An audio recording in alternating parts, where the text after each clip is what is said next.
여러분 안녕하십니까. 경제현장 오늘 시작합니다. 이재명 더불어민주당 의원이 당 대표로 선출된 후 권성동 국민의힘 원내대표와 만나서 웃으며 주고받은 예산안과 종부세 이슈가 그대로 다시 전국 현안으로 부상하는 모습입니다. 이재명 대표가 비정하다고 부른 내년 예산안의 주요 쟁점들, 그리고 끝내 합의에 이르지 못한 종부세 특별 공제까지 금요 경제 토론에서 짚어보겠습니다. 유튜브 실시간 댓글 의견 주시면 토론에 반영합니다. 경제 현장 오늘입니다.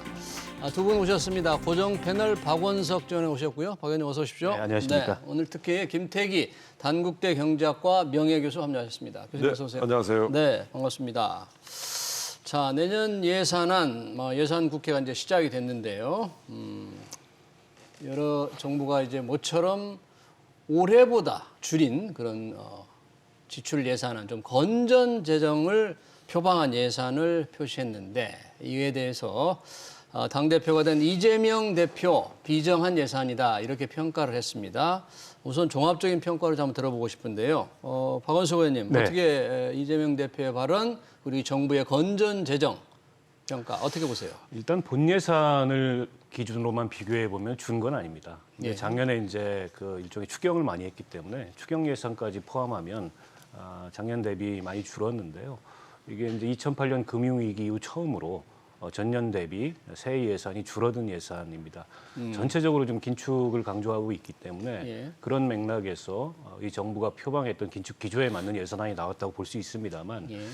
지금 전체적으로 좀 경제 상황이 굉장히 어렵고 또 코로나도 아직 완전히 극복한 상태가 아니고 그리고 이제 인플레이션에 따라서 이게 계속 금리가 오르면 이 경기가 좀 위축될 가능성이 있거든요. 이런 상황에서 긴축 기조를 가져가는 게 맞는가 이에 대해서 의문이 있을 수 있고요. 예. 어쨌든 전년 대비 예산을 줄이다 보면 어디는 늘리지만 어디는 줄여야 됩니다. 그런 차원에서 아마 현 정부가 보기에 이게 이제 부여불급하다라는 쪽의 예산을 좀 줄인 것 같은데 예. 그게 이제 공교롭게도 임대주택 이 공급과 관련된 예산, 또 네. 노인 일자리 예산, 지역화폐 발행 예산 이런 데다 보니까는 이게 소상공인 또 노인 그리고 이제 주거 취약계층 여기에 해당하다 보니까 이재명 대표 쪽에서 비정하다 이런 프레임을 강하게 얘기한 것 같은데 그 국회 어쨌든 예결산 심의가 이제 국정감사가 끝나고 나면 본격화될 텐데 상당한 공방이 예상이 됩니다. 그러네요. 이제 예산국회라는 게 정기국회가 이제 예산국회인데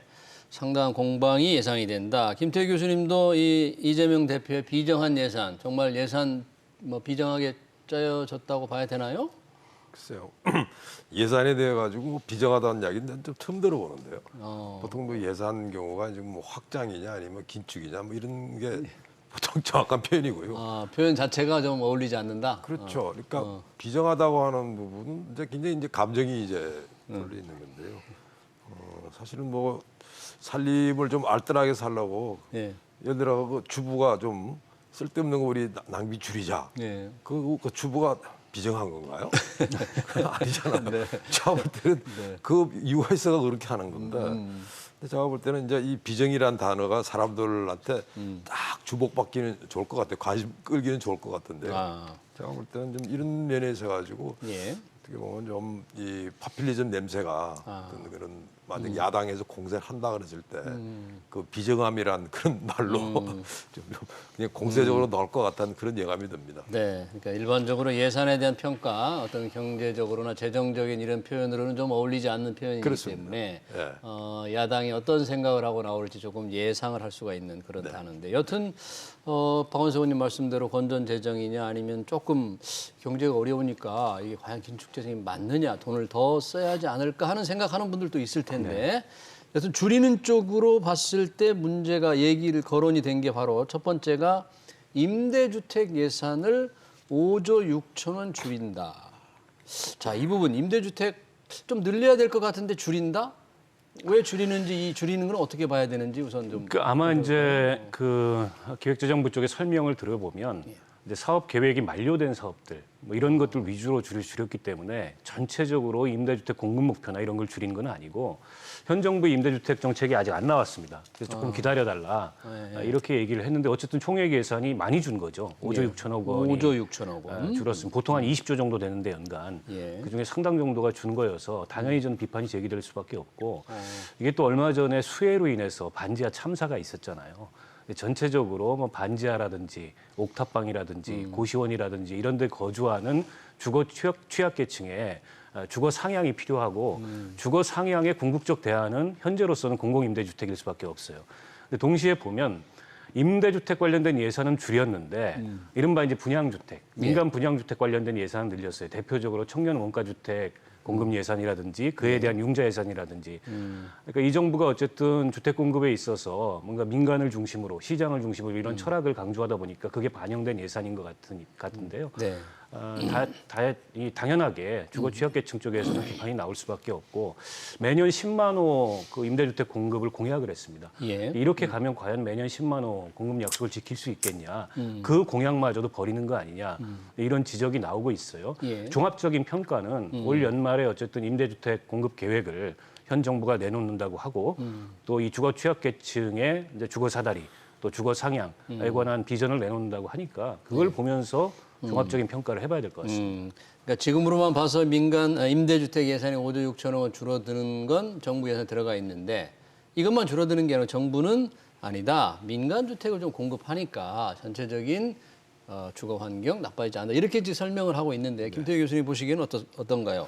사실 이 공공 임대주택 이 부분은 우리가 뭐 주택 문제 나오면 항상 만병통치약처럼 돼 있잖아요. 예. 근데 사실은 이제 공공 임대주택을 많이 졌는데 문제는 아예 입주하겠다는 사람이 부족해가지고 막 공실이 막 나오고 그래요. 그러니까 어떻게 보면 지금 취약계층들도 자기가 원하는 거는 자기 집을 하나 가지길 원하는 겁니다. 네. 그러니까 사실은 이제 그분들 경우가 꿈이 나도 집 있어 뭐 이런 생각을 하고 싶은 거고요.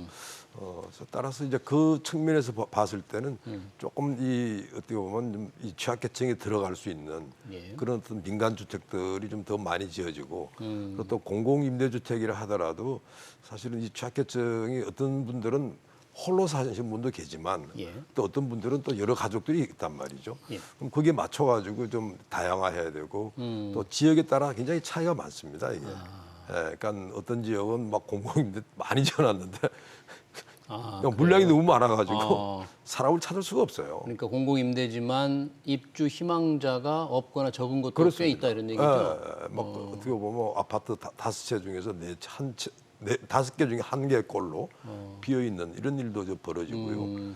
또 너무 협소화해가지고 너무 적어서. 살기가 어렵다는 이야기도 나오고. 그다음 이제 우리가 뭐 홀로 사시는 분들이 있잖아요. 예. 이제 1인 가구들 그런 경우는 또 사실은 그게 좀 크기도 하고. 제가 볼 때는 이 부분도 조금 우리가 인구 구조 변화에 맞추고 예. 또 사람들이 어떻게 보면 자기 집을 소유하고 싶은 예. 그런 욕구에 맞춰가지고 좀 개선해야 되지 않을까 생각합니다. 그러니까 이번 정부는 말씀하신 대로 그런 부분 입주 희망자가 좀 적거나 네. 또는 뭐 살기 어렵다, 살기가 조금 환경이 좋지 않거나 하는 부분 위주로 약간의 임대주택 예산을 일부 구조조정한 거다. 사업 자체를 아마 제가 보기엔 재편할 것 같아요. 예. 공공임대 사업 자체를요. 예. 그러니까 현재 우리 공공임대 사업은 어떻게 보면 뭐 똑같은 아파트 쫙 해가지고 예. 이렇게 돼 있는데 그것도 조금 탈피해야 될 것 같고 또 지역에 따라 가지고는 좀 달라지죠. 이게. 근데 지금 말씀 듣고 보니까 그런 쪽에 구조조정이 필요할 것 같긴 한데 타이틀로만 딱 본다면 임대주택 예산 5조 6천억 원 삭감. 이거 삭감해서는 안 되는 거 아니야? 이런 인상을 딱 주는 것 같아요. 이게 이제 삭감된 그 내역을 보면 골고루 삭감이 됐습니다. 예. 영구 임대 예산도 삭감되고 뭐 행복주택이라든지 예. 이런 예산도 삭감되고 또 그 매입 임대 예산 있지 않습니까? 예. 그것도 삭감되고 그래서 전체적으로 주거 취약계층에 대한 지원 예산이 삭감된 것이나 다름없다. 근데 이런 비판이 나올 만하고요. 예. 그에 반해서 이제 청년 원가주택 같은 경우에 역세권에 근접한 그런 지역의 청년들이 상대적으로 낮은 그런 어떤 이 분양가에 예. 집을 살 수 있는 주택을 많이 공급하겠다. 근데 그조차도 그걸 살 수 있는 청년이 도대체 얼마나 되겠냐. 이게 이제 뭐 부모의 자산이나 소득이나 이런 게 배경이 되지 않고 혹은 어떤 전문직에 종사하는 청년들이 되지 않고 예. 얼마나 되겠냐. 그런 면에서 이게 계층적 그 측면에서 봤을 때도 취약계층을 배려하기보다는 예. 집살 능력이 있는 사람들 배려하는 이런 정책 아니냐 이런 비판이 나올 만하고 앞서 김 교수님께서 말씀하셨던 그 수급에 있어서 미스매치가 사실 있습니다. 특히 이제 지방 같은 경우에는 임대주택 공실이 상당히 있어요. 근데 이제 서울 수도권은 조금 얘기가 다르고 그리고 서울 수도권도 외곽에 예. 요즘에 이제 직주 근접을 굉장히 중요하게 생각하는데 경제적 터전하고 너무 멀리 그렇게 임대주택이 있으면 이제 이 가기가 쉽지 않죠. 특히 청년들 같은 경우에는. 그래서 가급적 이후에도 임대주택 공급을 할 때 그런 직주 근접이나 주거 환경을 고려해서 주거 환경이 상대적으로 좋은 것, 도심에 가까운 것 이런 데 이제 임대주택을 많이 공급해야 되는데 네. 사실은 뭐 역대 정부에서도 이런 지적이 많았습니다만 되지는 않았어요. 예. 저는 그런 정도의 그 조정은 필요하다고 생각합니다. 예를 들어서 임대주택 수요가 별로 없는 예. 지방의 공급 같은 거는 좀 줄일 수도 있다고 봐요. 예. 그러나 이제 서울 수도권, 특히 이제 청년들 같은 경우에 단신 가구나 뭐 1, 2인 가구 그런 데 있어서 임대주택 공급을 늘리고 가급적 주거 환경이 좋은 쪽에 늘리는 식으로 정책 조정은 필요하다고 봅니다. 예. 그러니까 절대 예산을 늘리냐 줄이냐 하는 문제도 있지만 실제 임대주택을 필요한 분들이 원하는 곳, 원하는 형태의 주택을 잘 공급하는 게 더 필요하다. 뭐 이런 쪽으로 좀 정리를 할 수 있겠네요. 이 또 하나의 이슈가 그 전에도 이게 참 문제가 좀 됐었는데 지역 화폐 예산입니다. 이른바 지역 사랑 상품권. 자, 이 코로나 때 좀 많이 늘었어요. 특히 이제 이재명 대표가 성남시장 할 때부터 이 부분에 대해서 굉장히 지적을 했는데 이번 예산에서 중앙정부가 드는 예산에서 삭감을 다 했습니다. 그렇죠. 자, 감정적인 표현에 비정한 삭감입니까? 아니면 지역 글쎄요, 아마 어떻게 봐야 됩니까? 이재명 지금 대표 입장에서는 내가 그렇게 공을 들였는데 저걸 없애? 그 비정하다고. 그러니까 본인 입장에서는 비정하다 그럴 것 같고요.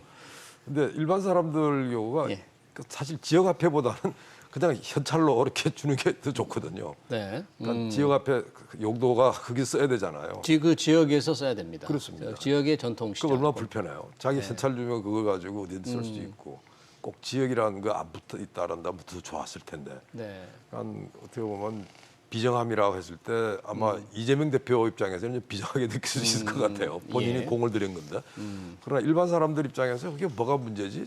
사실은 뭐 꼭 따진다란다면 이제 지역의 상권 또는 이 소상공인 여기에 대한 이제 배려라고 이제 보이긴 하는데 골목 상권 골목 배려. 상권이요. 네. 그렇다 해가지고 그 뭐 지역 화폐 때문에 막 골목 상권이 다시 그런 건 없거든요. 정말 뭐 어떻게 보면 뭐 추석 때나 이때 조금 반짝하는 이런 정도인데 사실 이게 지역 화폐 부분은 지금 뭐 우리나라에서 먼저 이야기를 하지 않았다면 예. 그러니까 정부 출연 연구기관이죠. 뭐 KDI든 뭐 재정연구원 이런 쪽에서 예. 이게 효과가 별로 없다는 거거든요. 실제로 분석을 해봤더니 지역 소상공인들의 어떤 보호나 경제 활력 효과가 없다는 없다는 거예요? 겁니다. 그러니까 그때 일시적으로 올라갔다가 예. 다시 그냥 내려가는 거예요. 그러니까 쉽게 말해가지고 제가 쌀을 삽니다. 예. 근데 쌀을 살 때 내 돈으로 나가야 될 걸 지역 화폐로 쓴 거예요. 그러다 보니까 추가적인 소비가 이루어지지 않았다는 거죠. 만일 자기 돈 쓰는 데다가 지역 화폐를 얹으면 소비가 늘어날 텐데 예. 지역 화폐 있는 거 그거 쓰고 원래 나가야 될 생활비를 그렇죠. 지역 그 화폐로 나가는 썼다. 거예요. 그러니까 어떻게 보면 지역 화폐가 생기니까 소비가 늘어나는 건 아니고 예. 어떻게 보면 그 당시에 예를 들어 가지고 이 지역 화폐 유통기간이 있지 않습니까? 예. 그때 사용하는 이런 부분인 거고 예. 그건 너무 빤한 거죠. 아, 왜? 그래요? 이분들이 돈을 받아 가지고 자기 원래 쓸 돈 써야 되는데 그때 지역 화폐를 지급했을 뻔해요. 예. 근데 이제 이 문제가 우리만 그런 건 아니고요. 다른 나라에도 이제 이런 고민을 왜 안 했겠습니까? 근데 이게 지역 화폐 이런 걸 하다가 지금 하는 나라가 별로 없어요. 점점 더 없애버립니다. 아, 그래요? 예, 왜냐하면 이게 어떻게 보면 지금 소비자들 경우가 뭐 지역 상권에서만 머무는 게 아니고 네. 자기가 좀 자유롭게 대부분 경제 활동 하잖아요. 예. 그래서 거기에 좀 맞춰 나가는 이런 부분들이라서 예. 제가 볼 때는 뭐 이 지역 화폐 문제에 대해 가지고는 오히려 이재명 대표께서 한번 조금 생각을 더 해보실 필요가 있다. 진짜 이게 지역 상권을 살리는 길이냐? 지역 상권을 진짜 살리고 싶으면요. 제가 볼 때 지역에 들어가지고 뭐 일자리가 많아지고 그다음 뭔가를 들어가지고 사람들이 막 왔다 갔다 하면 예. 상권 살아납니다. 지역 상권을 살리는데 큰 도움이 안 되기 때문에 어차피 쓸 돈을 쓰는 건데 왜 지역 사랑 상품권, 지역 화폐, 예산 삭감 필요하다. 그런 취지의 말씀이시네요, 김 교수님은. 이게 대표적인 이재명 의원 표 정책이잖아요.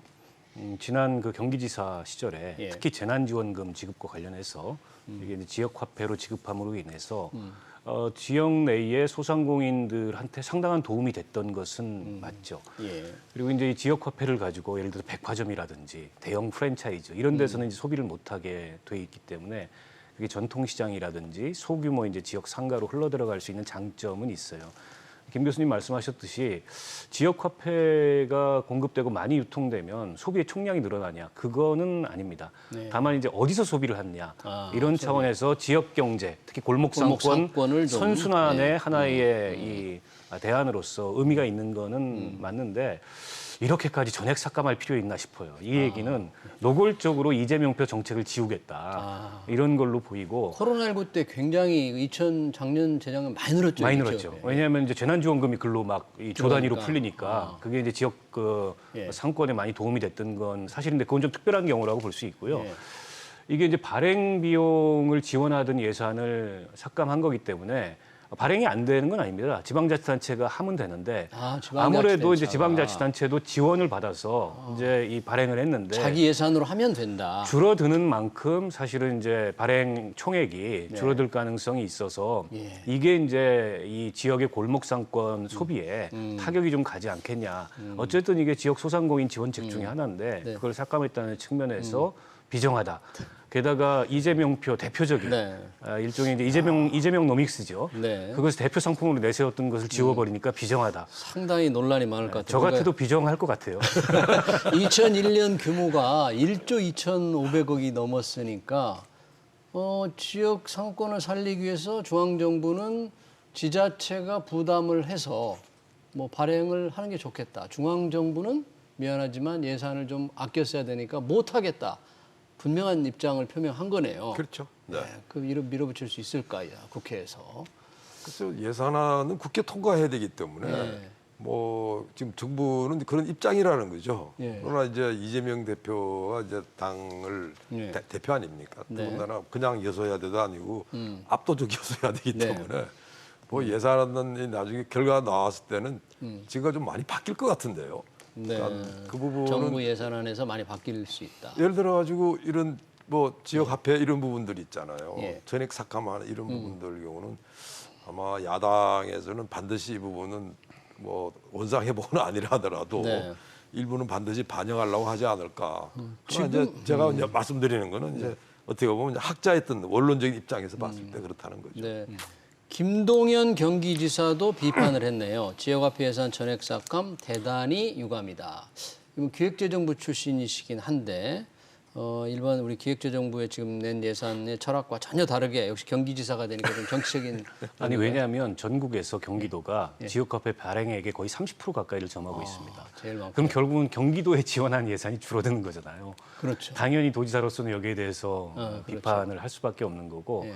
어쨌든 경기도의 소상공인들한테 예. 특히 재난지원금을 경기도가 지역화폐로 지급하면서 예. 상당히 도움이 됐던 건 사실이고 저도 경기도 사는데 네. 그 돈 받아가지고 예. 또 뭐 전통시장이나 식당에 가서 소비하고 그리고 이제 지역화폐의 특징이 예를 들어서 10만 원짜리 예를 들어서 이 페이 카드를 지역화폐 예. 카드를 산다 이러면 거기에 10% 정도를 더해줍니다. 그죠. 10%. 그런 이제 소비자들한테 예. 이점이 있는데 그런 게 사라지니까 당연히 경기도지사로서는 문제 제기를 할 수밖에 없죠.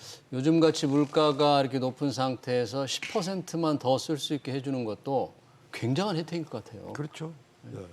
뭐 보너스처럼 그러니까 느껴질 거죠. 10% 그러니까 이거 정부가 좀 허리띠를 졸라매기 위해서 전액 삭감을 했는데 과연 얼마나 지켜질 수 있을지 만만치 않아 보이네요. 아마 결국 예산 통과도 결국 여야 협상하니까요. 그렇죠. 그러니까 제가 볼 때는 아마 그런 게 머리에 들어오는데요. 네, 그렇군요. 이 또 하나 논란 이재명 대표도 얘기했는데 노인 일자리를 대폭 삭감한 것, 단순 노무형 공공 일자리 이게 참 이번에 꽤 많이 삭감이 된 거죠, 박원석 의원님. 6만 개 정도 삭감합니다. 6만 개 정도. 어떻게 봐야 됩니까, 이거는? 그러니까 저는 그 비정하다는 표현에 있어서 이 대목은 제가 공감이 됩니다. 아, 공감을 한다. 왜냐하면 이게 그냥 단순한 한시적인 그런 이 세금 투입형 일자리다 이렇게 편회하는 경향이 있는데 예. 실제 당사자들의 일자리 만족도가 굉장히 높고요. 아, 일하시는 분들은 대한민국이 OECD에서 노인 빈곤율이 1등인 나라입니다. 그만큼 노인들이 소득도 없고 일자리도 찾기 어려운데 이게 이제 예를 들자면 그 등하굣길 안전 도우미 또 지역 환경 정비 뭐 이런 거를 통해서 노인들이 이제 일주일에 몇 번 하루에 몇 시간 일하고 한 20 몇만 원, 30만 원 받는 건데 이게 상당한 어쨌든 노인들한테 이 소득에 도움이 되는 게 사실이고 생계에 중요한 도움이 된다는 얘기죠. 그보다 생계. 더 중요한 거는 고립감으로부터 노인들이 좀 그 탈피해서 일종의 사회적인 활동을 하고 또 사회적인 유대를 맺고 그걸 통해서 내가 공익에 기여한다라는 만족도도 느낄 수 있어서 저는 상당히 중요한 복지 정책이라고 생각을 해요. 예. 근데 노인 일자리 사업이 세 개의 유형이 있거든요. 예. 공공형 노인 일자리가 있고 민간형이 있고 그다음에 사회 서비스형이 있는데 예. 이제 공공형은 대폭 줄이고 민간이 노인 일자리를 창출하면 거기에 지원하는 예. 이걸 늘리겠다는데 계속 이제 이 정부는 민간을 강조하는 것 같은데 네. 정작 그렇게 민간이 창출하는 일자리에는 60대 이상의 고령자들이 갈 수가 없습니다.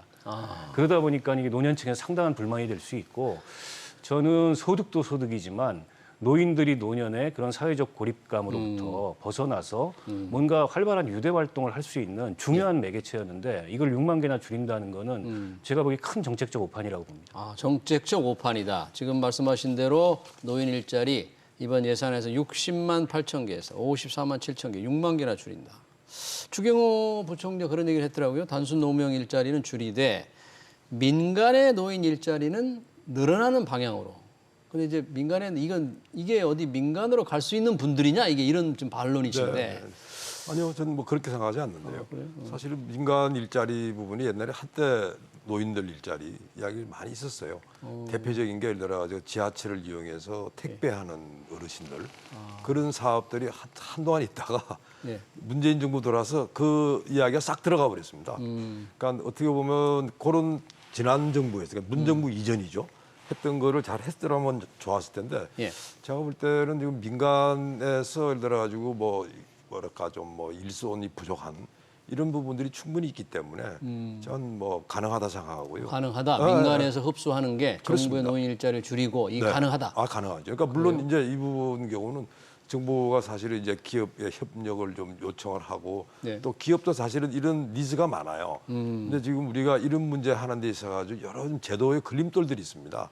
대표적인 게 예를 들어서 파견법 같은 거 있죠. 뭐 이런 거. 파견법. 예, 이런 등등 부분들이. 파견 하나 까다롭게 해놓은 법. 예, 그러니까 기업 입장에서는 막 겁이 나는 거예요. 그러니까 예를 들어 일시적으로 좀 어떻게 보면 좀 이게 일손을 예. 좀 도움받으면 좋겠는데 제가 볼 때는 아마 그런 제도 부분을 개선한다라면 왜 안 되겠어요? 그리고 지난번에 그게 이제 이 박근혜 정부, 이명박 정부 때 예. 특히 이제 어르신들 경우가 뭐 어르신 일자리 민간에서 한다 그래가지고 좀 했었어요. 그랬어요? 네, 그다음 중단이 된 겁니다. 예. 그래서 한동안에는 뭐 노인들이 예를 들어가지고 뭐 꽃도 들고 다니고 뭐 이제 선물 보내는 거 이렇게 지하철로 막 하고 네. 그게 예를 들어가지고 지하철마다 이렇게 부근에 또 사무실이 있고 그랬었는데 제가 볼 때 그게 아마 이제 사회적 기업도 만들어지고 그랬었죠. 근데 그게 이상하게 그냥 중단이 되고 모든 게 정부가 공공 일자리, 정부가 직접 지자체가 직접 하는 거로 다 바뀌어 버린 거죠. 제가 볼 때 그거는 바람직하지 않다.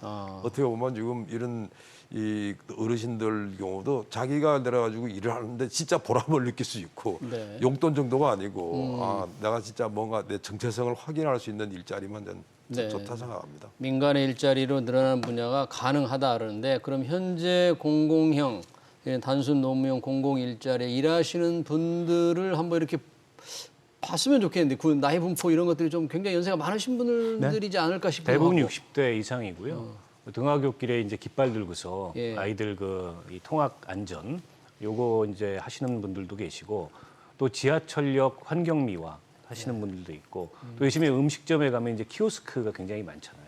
그 주문이 사실은 고령자들은 굉장히 어렵거든요. 뭐 그런 거 도움이 하는. 그러니까 사실은 이게 민간에서 맡아서는 경쟁력이 없는 민간이 이걸 갖다 일자리로 만들기 어려운 일자리들입니다. 이제 그런 걸 담당하면서 아주 이제 뭐 많지 않은 그런 보수를 받는 건데 과연 정부가 의도한 대로 여기서 줄어든 만큼 또 민간에서 일자리가 만들어지고 만들어지겠느냐. 거기에 기존에 종사하던 그런 분들이 가서 일을 할 수 있을까? 근데 이게 이제 청년 일자리 사업 지원 사업을 보면 비슷한 맥락이 있어요. 이게 이제 민간한테 지원하는 방식으로 가다 보니까 거기서 여러 가지 문제가 발생을 하고 예. 또 이제 근로 조건이 굉장히 악화된다든지 이런 문제들이 발생을 해서 그런 사건들도 굉장히 많이 있었는데 예. 근데 이걸 이렇게 급격하게 전체의 한 10%를 줄임으로 인해서 이 발생할 수 있는 문제들 이런 걸 충분히 고려하지 않은 그런 삭감 아니었다고 봅니다. 네, 역시 노인 일자리 삭감 6만 개 삭감하는 예산안도 국회 여야 심의 과정에서 상당한 논란이 될 것 같군요. 정부의 뜻대로 될지 야당의 반대로 삭감이 저항에 부닥칠지 좀 지켜봐야 되겠습니다. 또 하나의 이슈, 이재명 대표가 한덕수 총리를 만나서 한 얘기가 있습니다. 초대기업, 그러니까 이익을 많이 내는 대기업에 왜 세금을 깎아주느냐. 이 정부의 핵심적인 법인세 인하에 대해서 이런 말씀을 하셨는데 어떻게 보십니까? 초대기업에 왜 세금을 깎아주느냐? 합리적이지 않다. 이런 반란, 이런 주장. 글쎄요, 일단 뭐 부자 감세 결사 반대 뭐 이게 지금 이재명 대표나 더불어민주당의 이제 입장이지 않습니까? 그 맥락 속에서 이제 초대기업의 세금 감면 곤란하다 뭐 이렇게 된 것 같은데요. 근데 사실 전 좀 이재명 대표나 더불어민주당의 상당히 저는 반대입니다. 우리나라 경우가요, 기본적으로 이 법인세 특히 초대기업들, 뭐 삼성과 같은데 지금 이재명 대표 얘기에는 지금 법인세 우리가 최고 세율이 25%인데 네. 지금 과표 3천억 이상에 네. 22%로 낮추겠다는 정부안 그렇습니다. 잘못했다고 주장하는 거죠. 지금. 네, 네. 쉽게 말해서요. 예. 근데 그게 이제 뭐 OECD나 다른 나라를 비교했을 때 우리가 너무 좀 높고요. 왜냐하면 다른 나라들이 어떻게 했냐 그런다면 그래 법인세 깎아줄 테니까 일자리 많이 만들어. 뭐 이게 지금 그 논리거든요. 그러다 보니까 많이 떨어진 건데 뭐 우리만 이렇게 지금 막 높여놓으면 사실은 국민들이 원하는 건 일자리인데 예. 일자리 만들 기업이 투자할 여력이 작은 거고요. 그리고 그 통계를 한번 봤더니 재미나요. 예. 삼성전자가 이제 초대기업이라 치자 합시다. 그러면 초대기업이죠. 이 삼성전자가 우리나라 전체 법인세 중에서 한 18% 정도 부담을 합니다. 법인세 세수에서. 네. 네. 그러니까 너무 한 겹에 집중돼 있는 거죠.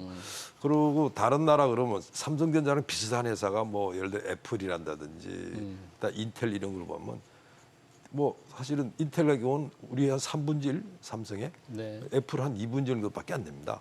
그러니까 우리가 너무 과도하다는 이런 거고요. 예. 제가 볼 때는 지금 최근에 아주 재미난 뉴스를 봤는데 예. 삼성이 있는 평택 있죠. 네. 평택 이런 쪽에는 그냥 뭐 사람 많이 채용을 하니까 평택 반도체 공장이 있는 곳에서. 부근해요. 그래가지고 거기에 자영업 하시는 분들이 그냥 대박이 났다는 거죠. 그래서 월 수입 1,000만 원 넘는 그런 자영업 하는 분이 굉장히 많아졌다고 그런다는데 예. 제가 볼 때는 이 사실은 뭐 법인세 그걸 높이는 게 능사 아니라고 하는 거 사실 기업이 잘 돌아가게 되면 어떻게 보면 그 지역뿐만 아니라 그 주민들이 예. 굉장히 행복할 수 있다는 증거라 네. 생각합니다. 김태희 교수는 삼성전자를 애플이나 인텔에 대비해서 내는 세금 부담률이 좀 너무 높다. 그러니까 좀 낮추는 네. 게 당연한 게 아니냐. 전 그래서 그렇게 주장하시고 우리 박원석 의원님은 이 초대기업 세금을 왜 깎아주느냐 하는 이재명 대표의 발언 어떻게 보세요?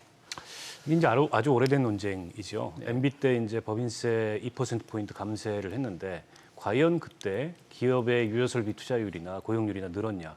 별로 이제 통계적으로 그런 징후를 찾을 수가 없고 결국에 세금만 낮춰졌지 기업이 투자를 늘리거나 고용을 늘린 적이 없다. 그리고 세계적으로 보더라도 이게 법인세 때문에 투자 고용을 늘리느냐? 사실은 법인세는 그 투자 고용을 늘리는 요인이 한참 밑에가 있고 결국 기업이 이제 이 사업 환경이나 사업 기회가 보이면 정부에서 뭐 이렇게 촉진하지 않아도 당연히 투자 고용을 늘리는 건데 자꾸 이게 이제 법인세 가지고 투자 고용을 늘릴 수 있다 얘기하는 것 자체가 잘못된 이데올로기다 이런 비판이 있고요. 예. 국제 비교가 요즘에 많이 이제 검토가 되는데 저는 세율을 국제 비교하는 게 이렇게 의미가 있나 싶습니다. 왜냐하면 세율 각국의 국제 조세 비교가? 제도가 좀 다르고 예. 또 역사도 다르고 경제 구조도 다르고 특히 이제 법인세 같은 경우에는 명목세율 비교를 많이 하는데 예. 이제 우리는 상대적으로 공제 감면이 많아서 실효세율이 낮습니다. 그래서 법인세 최고세율을 그렇게 부담하는 회사들도 실효세율로 들어가 보면 25%가 명목세율이지만 한 예. 17, 8%밖에 부담을 안 하거든요. 실효세율은 낮다. 그리고 네. 이제 전체 법인세 세수에서 특정 기업이 이렇게 많이 부담하게 되는 문제는 그만큼 우리 경제에서 삼성전자가 갖는 규모가 크기 때문에 발생하는 문제지 법인세 세율의 문제는 아닌 것 같고 어떻게 보면 그건 좀 시정이 될 필요가 있는 거죠. 예. 지나치게 한 기업이 이렇게 경제에서 영향력을 크게 갖고 있는 건. 그래서 이거는 저는 뭐 토론 가치는 있다고 봐요. 왜냐하면 우리가 글로벌 경쟁이라는 측면을 고려하지 않을 수 없고 네. 요즘에 워낙 자본 이동이 자유롭기 때문에 우리가 어느 정도가 법인세 최고세율로서 적정한가 네. 이 토론이 필요한데 이게 자꾸 이제 이데올로기에 근거해가지고 뭐 증세 감세 이렇게 논의하는 건 좀 바람직하지 않고 네. 또 다른 세수와의 비중 내국세, 뭐 법인세도 있고 소득세도 있고 부가가치세도 있고 여러 가지 세금들이 있지 않습니까? 네. 그런 세수와의 비중도 한번 비교를 해서 네. 상당히 이제 국회에서 깊은 토론이 필요하고 예. 한 사안인데 매번 이게 논쟁이 이루어질 때마다 너무 단순한 비교, 또 단순한 주장을 통해서 논쟁이 반복되는 것 같아서 그 점이 저는 다소 아쉽습니다. 단순한 명목세율 비교보다는 뭔가 한번 좀 제대로 된 토론이 좀 필요하다. 이 초대기업의 법인세율을 어떻게 할 건지 정말 초대기업의 혜택이냐 아니면 필요한 거냐. 이 역시 이 국회에서 상당히 여야 간에 첨예한 갈등이 예상이 됩니다. 네, 금요경제토론 여기서 마치겠습니다. 지금까지 박원석 전 의원 그리고 김태기 단국대 경제학과 명예교수였습니다. 고맙습니다. 네. 네.